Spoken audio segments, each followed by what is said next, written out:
எல்லாரும் நல்லா இருக்கீங்களா? இன்னைக்கான பதிவு, மனம் விட்டு பேசாத ஒருவனின் எண்ணத்தை கூட அவன் கண்கள் சொல்லிவிடும். கண்டிப்பாக மனசை விட்டு பேச விரும்பாதவர்கள் கண்கள் பார்த்திங்கன்னா நம்மளை நேர பார்த்து பேசவே மாட்டாங்க.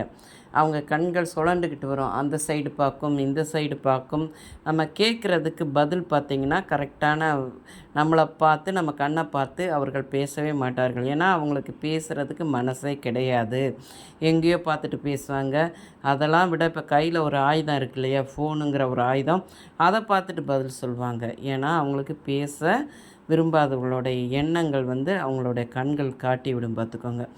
அதே மாதிரி நம்ம நம்ம ஒருத்தட்ட நேரடியாக பேசுகிறோம், அவங்க கண்ணை பார்த்து பேசுகிறோம், முகத்தை பார்த்து பேசுகிறோம் அப்படின்னா அதை தவிர்க்கணும்னு நினைக்கிறாங்கள, வேணாம் இவங்ககிட்ட பேசக்கூடாதுன்னு. முடிந்த வரைக்கும் அவர்களிடமிருந்து நம்ம சற்று விலகி தான் இருக்கணும். பதில் ஏன்னா நம்மள்கிட்ட பேச விருப்பம் இல்லாதவர்களிடம் நம்ம போய் பேசி அது நம்மளுடைய டைம் தான் வீணாகும், பார்த்துக்கோங்க. முடிந்த வரைக்கும் நம்மகிட்ட அன்பாக பாசமாக நம்மளை பார்த்து பேசுகிறாங்க பாருங்கள், அவங்களுக்கு நம்ம பதில் சொல்லலாம், பதில் பேசலாம். இந்த மாதிரி நம்ம ஒன்று கேட்க எங்கேயோ பார்த்துட்டு பதில் சொல்கிறாங்களா, அந்த மாதிரி